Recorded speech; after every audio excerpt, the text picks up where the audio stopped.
আসসালামু আলাইকুম। আন্তর্জাতিক বাংলা সংবাদে আপনাকে স্বাগতম। প্রথমে সংবাদ শিরোনাম, পরে বিস্তারিত।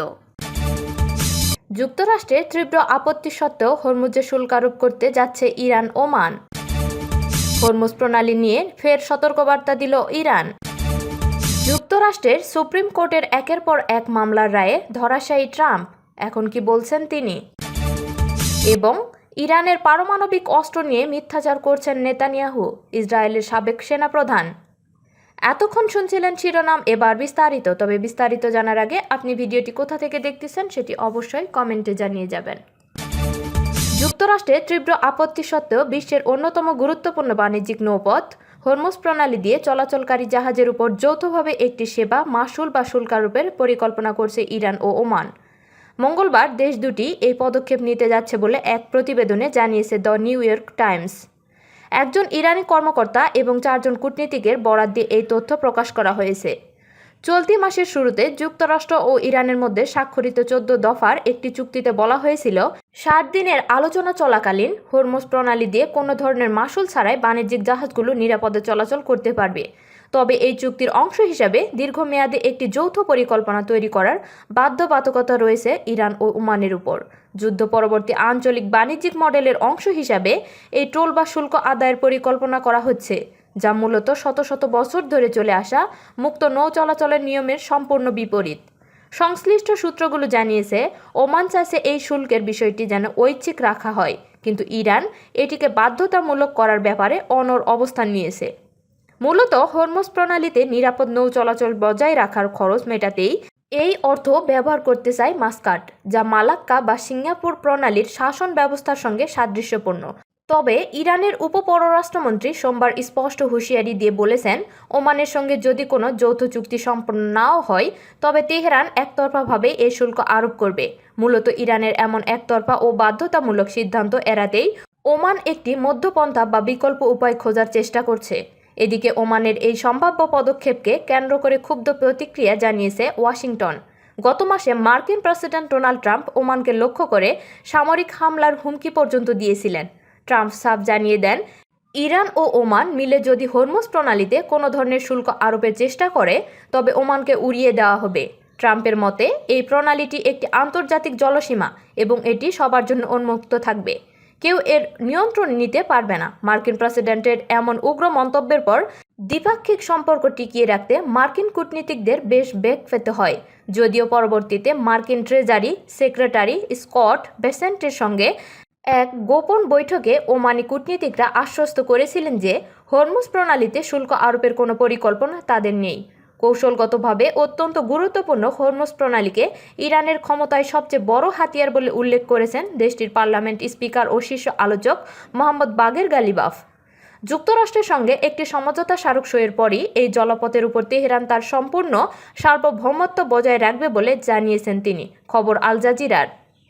ইরানের রাষ্ট্রীয় গণমাধ্যমে দেওয়া এক সাক্ষাৎকারে গালিবাফ বলেন, যুক্তরাষ্ট্রের সঙ্গে হওয়া এই সমঝোতা স্মারকের আওতায় হরমুজ প্রণালীতে নৌযান চলাচলের সেবা মূল্যের ক্ষেত্রে কেবল সাময়িকভাবে 60 দিনের একটি ছাড় দেওয়া হয়েছে।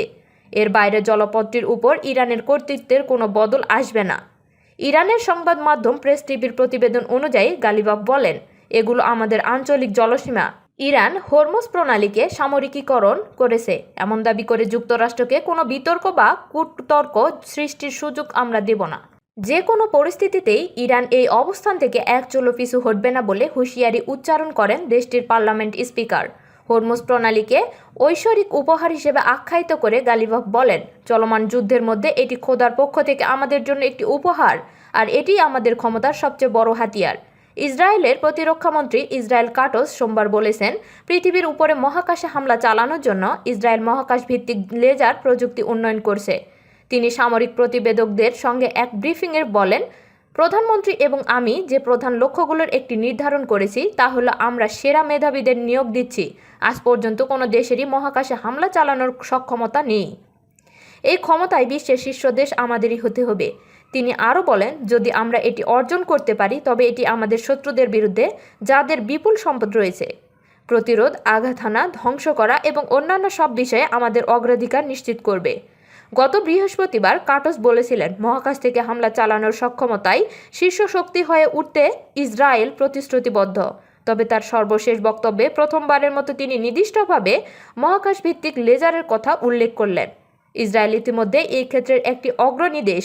তারা আয়রন বিম নামে স্থলভিত্তিক লেজার ব্যবস্থা তৈরি করেছে। সম্প্রতি এলবিট সফরের সময় দ্য জেরুজালেম পোস্ট একটি প্রকল্প প্রত্যক্ষ করেছে এবং সে সম্পর্কে অবহিত হয়েছে, যার লক্ষ্য ভবিষ্যতে যুদ্ধ বিমান থেকে লেজার নিক্ষেপের সক্ষমতা তৈরি করা। ব্রিফিংয়ের সময় কাটজের বক্তব্য থেকে মনে হয়েছে তিনি ইরানের কথাই উল্লেখ করেছিলেন। উল্লেখযোগ্যভাবে এবছর ইরানের সঙ্গে যুদ্ধ চলাকালে ইসরায়েল মহাকাশ যুদ্ধ সম্পর্কিত ইরানের একাধিক স্থাপনায় হামলা চালায়, যার মধ্যে মহাকাশে স্যাটেলাইট হামলার সক্ষমতা উন্নয়নের সঙ্গে সংশ্লিষ্ট স্থাপনাও ছিল। তবে এখনও স্পষ্ট নয় কাটস রাশিয়া ও চীনকে ইরানের মহাকাশ প্রতিযোগিতা এবং অন্যান্য বিষয়ে সহায়তা করা থেকে নিরুৎসাহিত করতে চাইছেন কিনা। তবে অন্য কোনো দেশের এ ধরনের সক্ষমতা নেই। কাটজের এ বক্তব্য পুরোপুরি সঠিক নয়, কারণ রাশিয়া ও চীন উভয় নিজেদের স্যাটেলাইটে হামলা চালিয়ে পরীক্ষামূলক লক্ষ্যবস্তু সফলভাবে ধ্বংস করেছে। বিদেশি বিভিন্ন প্রতিবেদনের মতে লেজার প্রযুক্তি সম্ভাব্যভাবে শত্রুপক্ষের স্যাটেলাইট ধ্বংস করতে পারে এবং মহাকাশে হামলার ফলে সৃষ্ট ধ্বংসাবশেষও পুড়িয়ে ফেলতে সক্ষম হতে পারে। এ নিয়ে জল্পনা রয়েছে যে বর্তমানে মহাকাশে ব্যালিস্টিক ক্ষেপণাস্ত্রে আঘাত হানতে সক্ষম অ্যারো-3 ক্ষেপণাস্ত্র ব্যবস্থার মাধ্যমে ইসরায়েলের শত্রুপক্ষের স্যাটেলাইট ধ্বংস করার সক্ষমতাও থাকতে পারে। তবে রাশিয়া ও চীনের যেহেতু মহাকাশের ধ্বংসাবশেষ মোকাবিলার অভিজ্ঞতা রয়েছে, তাই অনেক দেশই বর্তমানে স্যাটেলাইটের বিরুদ্ধে অচল করে দেওয়া, ক্ষতিগ্রস্ত করা, জ্যামিং করা, টেনে সরিয়ে নেওয়া অথবা লেজার ব্যবহারের মতো অন্যান্য কৌশল নিয়ে কাজ করছে। ইসরায়েলের সাবেক সেনাপ্রধান ও বিরোধী নেতা গাদি আইজেনকোট দেশটির প্রধানমন্ত্রী বেনিয়ামিন নেতানিয়াহুর বিরুদ্ধে ইরানের পারমাণবিক সক্ষমতা নিয়ে মিথ্যাচারের অভিযোগ তুলেছেন। ইসরায়েলি দৈনিক ইয়েদিওত আহরোনোত এর বরাতে প্রকাশিত প্রতিবেদনে বলা হয়, 1 জুলাই এর মধ্যে ইসরায়েল এক সম্মেলনে আইজেনকোট দাবি করেন, জনগণের মধ্যে ভয় সৃষ্টি করতে নেতানিয়াহু ইরানের পারমাণবিক অস্ত্র সম্পর্কিত মিথ্যা তথ্য দিচ্ছেন। আইজেনকোটের মতে নেতানিয়াহু অত্যন্ত আপত্তিকর কথা বলেছেন। ইরানের কাছে কোনো পারমাণবিক বোমাই ছিল না। তিনি ইসরায়েলি জনগণকে ভয় দেখাতে বাস্তবতা বানিয়ে বলছেন। তিনি মূলত মঙ্গলবার বেনিয়ামিন নেতানিয়াহু এর দেওয়া এক সাক্ষাৎকারের প্রতিক্রিয়া জানান। এই সাক্ষাৎকারে নেতানিয়াহু বলেছিলেন, আমি দুবার ইরানে প্রবেশ করেছি আমাদের ধ্বংসের হাত থেকে বাঁচাতে, কারণ তাদের হাতে তখনই পারমাণবিক বোমা ছিল। উল্লেখ্য, ইরান বরাবরই পারমাণবিক অস্ত্র তৈরির অভিযোগ অস্বীকার করে আসছে। তেহরানের দাবি, তাদের পারমাণবিক কর্মসূচি সম্পূর্ণ শান্তিপূর্ণ এবং বেসামরিক উদ্দেশ্যেই পরিচালিত। যুক্তরাষ্ট্রের সুপ্রিম কোর্ট গত সোমবার মার্কিন প্রেসিডেন্ট ডোনাল্ড ট্রাম্পকে ঘিরে একাধিক গুরুত্বপূর্ণ রায় দিয়েছেন। এর মধ্যে 3টি রায় ট্রাম্পের বিপক্ষে গেছে, মাত্র একটি রায় তার পক্ষে এসেছে। পরদিন মঙ্গলবারও ট্রাম্প বিরোধী রায় দিয়েছেন সুপ্রিম কোর্ট। রায়গুলো যেসব বিষয় নিয়ে সিদ্ধান্ত দেওয়া হয়েছে তার মধ্যে রয়েছে স্বাধীন সরকারি নিয়ন্ত্রক সংস্থাগুলোর উপর প্রেসিডেন্টের কর্তৃত্ব, ভোটাধিকার ও যৌন নিপীড়ন সংক্রান্ত মামলা এবং জন্মসূত্রে নাগরিকত্ব বিষয়ে দেওয়া রায়। এর মধ্যে শুধু স্বাধীন সংস্থার কর্মকর্তাদের বরখাস্তের ক্ষেত্রে তার সক্ষমতা বেড়েছে। নিচে এসব রায় সম্পর্কে জেনে নেওয়া যাক। স্বাধীন সংস্থার কর্মকর্তাদের বরখাস্তের ক্ষমতা বাড়ল। যুক্তরাষ্ট্রে সুপ্রিম কোর্ট মার্কিন প্রেসিডেন্ট ডোনাল্ড ট্রাম্পের নির্বাহী ক্ষমতা আরও বাড়িয়ে একটি রায় দিয়েছেন।